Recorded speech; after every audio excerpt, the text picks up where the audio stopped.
আসসালামু আলাইকুম রহমতুল্লাহ। আলহামদুলিল্লাহ ওয়াকাফা সালামুন আলা ইবাদিল্লাযিনা ইসতাফা আম্মা বা'দ।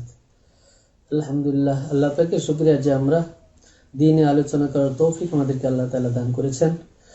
প্রিয় ভাই বোন বন্ধুগণ, আল্লাহ পাক আমাদেরকে যে দ্বীন দান করেছেন, এই দ্বীনের উপর চলার পথে অনেক অন্তরায় সৃষ্টি হয়। শয়তান আমাদেরকে চতুর্পাশ থেকে বিভিন্নভাবে ধোঁকা প্রবঞ্চনা দেয়। তো এই জন্য আজকে যে আমি বিষয়টা আপনাদের সামনে আলোচনা করব, তো আমার এই আলোচনা যে যেখান থেকে দেশে প্রবাসে যে ভাই দেখতেছেন সবাইকে আমার সালাম এবং আন্তরিক অভিনন্দন, শুভেচ্ছা। তো আজকে যে বিষয়টা নিয়ে আমি আলোচনা করব তা হচ্ছে শয়তান আমাদেরকে কিভাবে ধোঁকা দেয় চতুর্পার্শ্ব থেকে, শয়তান আমাদেরকে কিভাবে বিভ্রান্ত করে। তো এই বিষয়টা নিয়ে আজকে আলোচনা করব। তো প্রথমে আমি যে কথাটা বলবো সেটা হচ্ছে, শয়তান যখন জান্নাত থেকে বিতাড়িত হলো, জান্নাত থেকে শয়তান যখন অভিশপ্ত হয়ে বের হলো, আল্লাহ পাক রব্বুল আলামিন যখন শয়তানকে অভিশপ্ত করলেন, জান্নাত থেকে বের করে দিলেন, ঠিক সেই সময় আল্লাহর ক্রোধের মুহূর্তে শয়তান আল্লাহর কাছে সুযোগ চাইলো। তো সে বলল, রব্বি আনজিরনি ইলা ইয়াউমি ইউবাসুন, হে রব, তুমি যেহেতু আমাকে অভিশপ্তই করলে, তো তুমি আমাকে সুযোগ দাও যেন আমি কিয়ামত পর্যন্ত হায়াত পাই। তো আল্লাহ পাক রব্বুল আলামিন শয়তানের কথা মঞ্জুর করলেন। তো এর প্রেক্ষিতে মুফাসসিরিন কারাম বলেন, শয়তান অনেক বড় আরিফ বিল্লাহ ছিল, আল্লাহর সম্পর্কে অনেক ধ্যান ধারণা তার ছিল, আল্লাহর সম্পর্কে তার গভীর জ্ঞান ছিল, যার ফলে আল্লাহর ক্রোধের মুহূর্তে সে সুযোগ চাইল আল্লাহ পাক রব্বুল আলামিনের কাছে। তো সে জানতো এই কথা যে আল্লাহ পাক রব্বুল আলামিন ক্রোধের কাছেও পরাজিত নন, এই জন্য ক্রোধের অবস্থায়ও আল্লাহর কাছে সে সুযোগ চেয়ে নিল। তো সে সুযোগ চাইলো যে আমাকে কিয়ামত পর্যন্ত, পুনরুত্থান দিবস পর্যন্ত সুযোগ দাও। তো আল্লাহ পাক রব্বুল আলামিন তার এই আবেদন মঞ্জুর করলেন। তো আল্লাহ পাক বললেন, ইন্নাকা মিনাল মুনজারিন, নিশ্চয়ই তোমাকে সুযোগ দেওয়া হইল, ইলা ওয়াক্তিল মালুম, নির্দিষ্ট সময় পর্যন্ত। তো ওই সময় শয়তান আল্লাহ তাআলার কাছে প্রতিশ্রুতি করে আসলো। শয়তান ঘোষণা দিল, ক্বালা ফাবিমা আগাইতানি লাআকুদান্না লাকুম সিরাতাল মুস্তাকিম ثم لآتينهم من بين أيديهم ومن خلفهم وعن أيمانهم وعن شمائلهم ولا تجد أكثرهم شاكرين।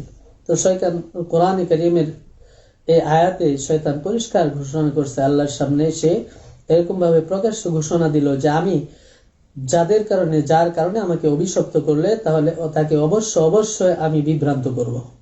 তোমার সত্তার কসম, অবশ্যই আমি তাদেরকে গুমরা করেই ছাড়বো। তাদের সামনে থেকে, পেছন থেকে, ডান দিক থেকে, বাম দিক থেকে, চতুর্দিক থেকে তাদেরকে বিভ্রান্ত করার চেষ্টা চালাবো, প্রয়াস চালাবো। আমি সর্বাত্মক ভাবে তাদেরকে তোমার সঠিক পথ থেকে বিচ্যুত করার জন্য আমার সর্বশক্তি ব্যয় করব, যার ফলে তুমি তাদের অধিকাংশইকে এই ভালো মানুষ পাবে না, কৃতজ্ঞশীল মানুষ পাবে না, তাদেরকে তুমি পথভ্রষ্ট পাবে। তো এভাবে সে প্রতিশ্রুতি দিয়ে আসলো। তো আল্লাহ রাসূল সাল্লাল্লাহু আলাইহি ওয়াসাল্লাম শয়তানের ধোঁকা প্রবঞ্চনার উদাহরণ দিয়েছেন। আব্দুল্লাহ ইবনে মাসউদ রাদিয়াল্লাহু তাআলা আনহু থেকে বর্ণিত হাদিসে আল্লাহ রাসূল সাল্লাল্লাহু আলাইহি ওয়াসাল্লাম ইরশাদ ফরমান, শয়তান মানুষকে কিভাবে বিভ্রান্ত করে, তোমাদেরকে কিভাবে ধোঁকায় ফেলে। তো এর একটা দৃষ্টান্ত রাসূল সাল্লাল্লাহু আলাইহি ওয়াসাল্লাম দিলেন। একটা সরু রেখা টানলেন, সোজা একটি রেখা টান দিলেন, খাত্তা খুতুতান, এরকম ভাবে সোজা সরু রেখা টানলেন। এরপরে খাত্তা খুতুতান আন ইয়ামিনিহি ওয়া আন শিমালিহি, তার ডানে পাশে অসংখ্য রেখা সে হুজুর সাল্লাল্লাহু আলাইহি ওয়াসাল্লাম টেনে দেখালেন।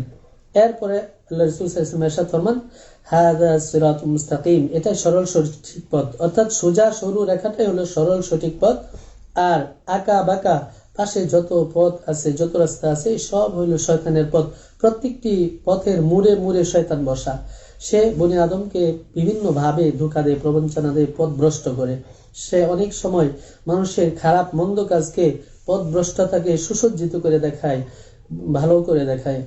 এমনকি অনেক বড় বুজুর্গ আলেমদেরকেও সে বিভ্রান্ত করার জন্য অনেক চেষ্টা চালিয়ে থাকে। তো এক বুজুর্গ আমাদের পরিচিত, যার নাম আমরা সবাই প্রায় জানি, যে আব্দুল কাদের জিলানী রহমতুল্লাহ আলাইহি, ওনাকেও শয়তান বিভ্রান্ত করার জন্য সে শূন্যে এক বিশাল আসন প্রতিষ্ঠা করে সেখান থেকে আব্দুল কাদের জিলানী রহমতুল্লাহকে ডেকে বলতেছে, হে আব্দুল কাদের জিলানী, আমি তোমার প্রতি সন্তুষ্ট, তোমার আর ইবাদত করতে হবে না। তো আব্দুল কাদের জিলানী রহমতুল্লাহ আলাইহি অনেক বড় আলেম, অনেক বড় বুজুর্গ ব্যক্তি ছিলেন, যার ফলে শয়তানের চালবাজি বুঝে ফেললেন। তো এই জন্য তিনি বললেন, তুই শয়তান, এটা আমি নিশ্চিত হয়ে গেছি, তুই কোনোদিন খোদা হতে পারিস না, কারণ আল্লাহ তাআলাকে কখনো দুনিয়াতে দেখা সম্ভব না। মুসা আলাইহিস সালাম আল্লাহ তাআলাকে দেখতে চেয়েছিলেন, আল্লাহ তাআলা বলছেন, লান তারানি, তুমি আমাকে কখনো দেখতে পারবে না, সম্ভব না দুনিয়ার চোখে আল্লাহ তাআলাকে দেখা। তো শয়তান আবার তাকে ধোঁকা দিতে চাইলো, বলল তোমার ইলম তোমাকে বাঁচিয়ে দিল। তো আব্দুল কাদের জিলানী রহমতুল্লাহ আলাইহি বলেন যে আমার ইলম আমাকে বাঁচায় নাই, এটাও তোমার ধোঁকা। তো আমাকে আল্লাহ তাআলা মেহেরবানি করে বাঁচিয়েছেন। তো এই জন্য শয়তান অনেক ভাবে মানুষকে বিভ্রান্ত করে ধোঁকা দেয়। শয়তান বিভিন্ন ভাবে মানুষকে প্রবঞ্চনার শিকার করে। তো এই জন্য শয়তান থেকে আত্মরক্ষা করার জন্য কি করতে হবে? আল্লাহ তাআলা কোরআনে ইরশাদ ফরমান, ওয়া ইম্মা ইয়ানজাগান্নাকা মিনাশ শাইতানি নাজগুন ফাসতাইয বিল্লাহ। আল্লাহ তাআলা বলেন যদি তুমি শয়তানি কুমন্ত্রণা অনুভব করো তাহলে আউযু বিল্লাহি মিনাশ শাইতানির রাজিম পড়ো।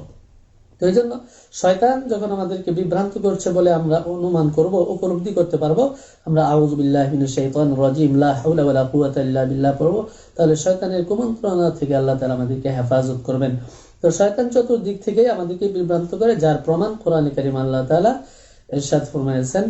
তো এই জন্য শয়তানের চালবাজি, চক্রান্তের জাল চতুর্দিক দিকে বিস্তৃত রয়েছে। তো এই শয়তানের চক্রান্ত থেকে আল্লাহ তাআলা আমাদের সবাইকে হেফাজত করুন, বাঁচার তৌফিক দান করুন। ওয়া আখিরু দাওয়ানা আলহামদুলিল্লাহি রাব্বিল আলামিন। আসসালামু আলাইকুম ওয়া রাহমাতুল্লাহি ওয়া বারাকাতুহু।